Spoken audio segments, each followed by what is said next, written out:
வணக்கம். நாலடியார் பாடல் எண் 369. இனியார் தன் நெஞ்சத்து நோய் உரைப்ப அந்நோய் தணியாத உள்ளம் உடையார் மணி வரன்றி வீழும் அருவி விரன்மலை நன்னாட வாழ்வின் வரை பாய்தல் நன்று. அதாவது இந்த பாடலில் என்ன சொல்கிறாங்கன்னா, உடுக்கை இழந்தவன் கைபோல ஆங்கே இடுக்கண் களைவதாம் நட்பு. இந்த பொய்யா மொழிப்படி ஒரு நண்பனுக்கு ஏதாவது துன்பம் வருங்கால் அவன் கூறும் முன்பே அதனை குறிப்பால் உணர்ந்து நீக்கி உதவி செய்ய வேண்டும். அப்படி இருந்தும், அதாவது தோழனோடும் ஏழைமை பேசேல் என்ற அறிவுரையையும் மீறி ஒருத்தன் நம்மகிட்ட அவனுடைய ஏழைமையை துன்பத்தை சொல்கிறான் என்றால் அப்போ உடனே அதனை நீக்க முயல வேண்டும். அவ்வாறு நீக்க முயலாத நண்பர்கள் மகா பாவிகள்.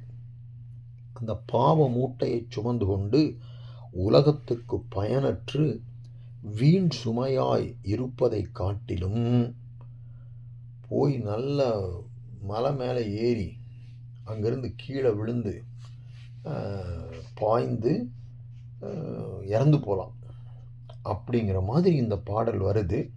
சரி, பாடலை பார்ப்போம். இந்த பாடலில் இரண்டாவது அடியின் ஈற்று சொல், அந்த தனிச்சொல்லிருந்து ஒரு விழி இருக்கு. ஆடு முன்னிலை.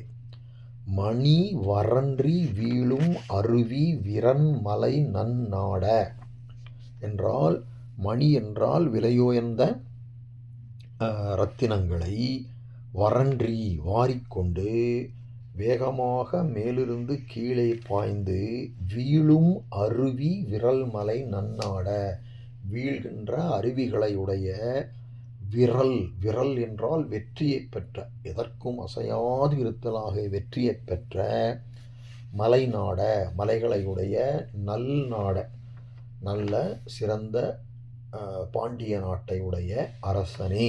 அது முடிஞ்சிருச்சு. இப்போது பாட்டு ஆரம்பிக்குது.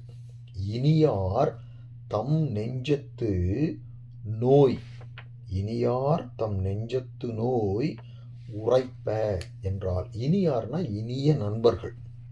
அவர்களுக்கு ஏதாவது துன்பம் வந்தபோது வருந்தி தம் நெஞ்சத்து, தம்முடைய மனத்தில் உள்ள, தம் நெஞ்சத்து நோய் உரைப்ப, தம் நெஞ்சத்தில் மனத்தில் உள்ள வருத்தத்தை தம்மிடம் எடுத்து கூறும் பொழுது, அவ்வாறு கூறிய பிறகும் அந்நோய் தணியாத, அந்நோய் தணியாத என்றால் அந்த வருத்தத்தை நீக்க மனம் வராத, இசையாத உள்ளம் உடையார், கடின மனமுடையவர்கள், கல்மனமுடையவர்கள் வாழ்வின் வரை பாய்தல் நன்று என்றால், அந்த கடினமான மனமுடையவர்கள் இந்த உலகத்தில் உயிரை வைத்து கொண்டு திரிவதாகிய வாழ்க்கையை காட்டிலும் வரை பாய்தல் நன்று.